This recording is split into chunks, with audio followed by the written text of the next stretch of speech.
Games-based learning (GBL) untuk tujuan pembelajaran memiliki siklus konten di dalamnya.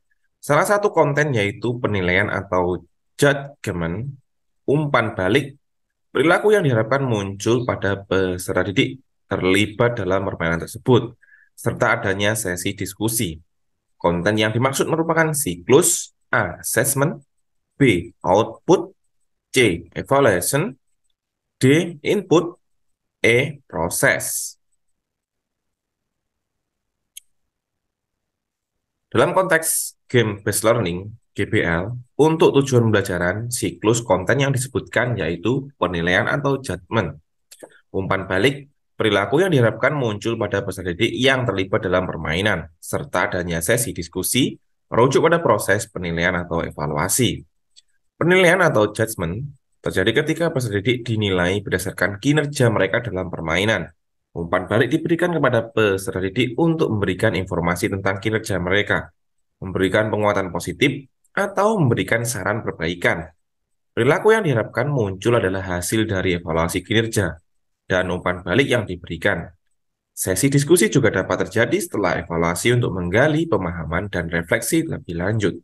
Oleh karena itu, konten yang dimaksud dalam pertanyaan ini berhubungan dengan siklus penilaian atau evaluasi dalam game-based learning. Jawaban yang tepat adalah A. Assessment.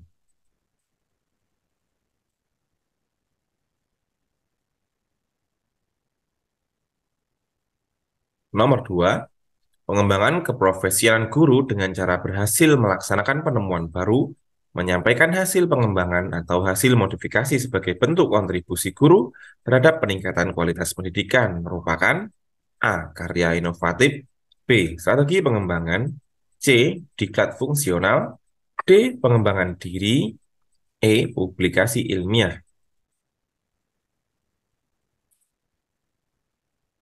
Pengembangan keprofesialan guru dengan cara berhasil melaksanakan penemuan baru, menyampaikan hasil pengembangan, atau hasil modifikasi sebagai bentuk kontribusi guru terhadap peningkatan kualitas pendidikan merupakan bentuk karya inovatif. Karya inovatif mengacu pada upaya guru untuk menciptakan atau mengembangkan sesuatu yang baru atau memodifikasi sesuatu yang sudah ada dengan tujuan meningkatkan praktek pembelajaran atau hasil belajar peserta didik. Hal ini dapat berupa penggunaan metode pengajaran baru, pengembangan materi pembelajaran yang kreatif, pemanfaatan teknologi dalam pembelajaran, atau pendekatan pembelajaran yang inovatif lainnya. Mulai karya inovatif, guru dapat memberikan kontribusi yang signifikan terhadap peningkatan kualitas pendidikan.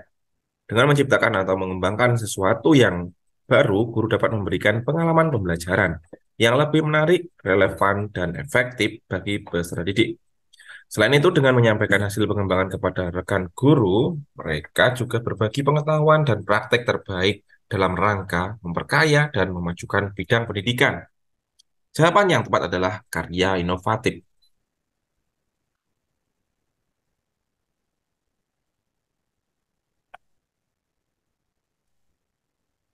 Nomor 3, pendidikan terbuka (open education) merupakan proses pendidikan yang memberikan kesempatan kepada murid untuk bergerak secara bebas di sekitar kelas dan memilih aktivitas belajar mereka sendiri.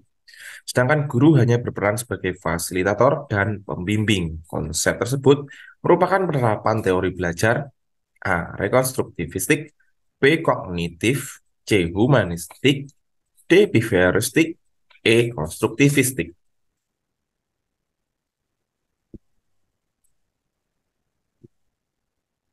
Dalam pendekatan konstruktivistik, guru berperan sebagai fasilitator dan membimbing yang mendukung proses konstruksi pengetahuan murid. Mereka membantu murid dalam merencanakan dan mengelola pembelajaran mereka, memberikan sumber daya dan dukungan yang diperlukan, serta mendorong refleksi dan pemahaman yang mendalam melalui analog interaksi, melalui dialog dan interaksi. Pendekatan konstruktivistik menekankan bahwa belajar merupakan proses aktif dan pribadi, di mana individu membangun pengetahuan mereka sendiri melalui pengalaman dan refleksi.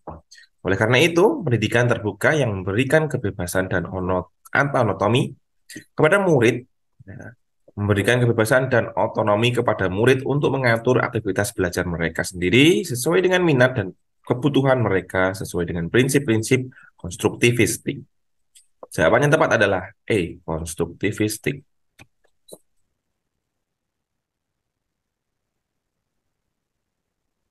Nomor 4, pemanduan dan pembinaan bakat anak dilakukan sebagai upaya untuk membentuk atlet yang memiliki prestasi prima. Proses tahapan latihan yang dilakukan kurang lebih 2 sampai 3 tahun yang bertujuan untuk merealisasikan profil atlet seperti yang diharapkan sesuai cabang olahraga masing-masing. Tahap ini disebut dengan A. Tahapan pemantapan, B. Tahapan spesialisasi, C. Golden Eggs, D. Latihan pembentukan, E. Latihan persiapan.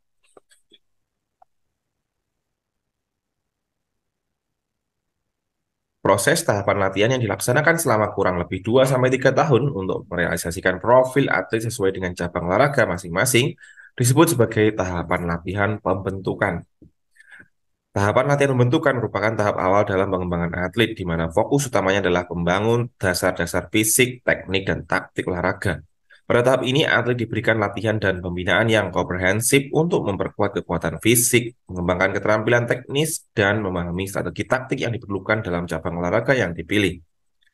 Tahapan ini juga penting untuk membentuk pola latihan, kebiasaan, dan disiplin yang diperlukan untuk mencapai prestasi prima di masa depan. Atlet akan diperkenalkan dengan berbagai aspek olahraga termasuk peraturan, kompetisi, serta aspek psikologis dan mental yang diperlukan dalam persiapan menuju prestasi. Jawaban yang tepat adalah D. Latihan pembentukan.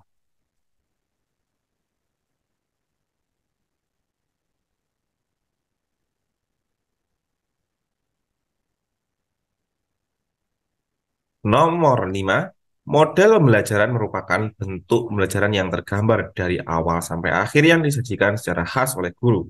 Model pembelajaran dengan cara siswa belajar dalam kelompok kecil terdiri 4 sampai 6 orang secara heterogen, bekerja sama, saling ketergantungan positif, serta bertanggung jawab secara mandiri adalah A. Kooperatif tipe tim games turnamen, TGT, B. Kooperatif tipe jigsaw, C. Problem based learning, D. Query learning, E. Problem based learning.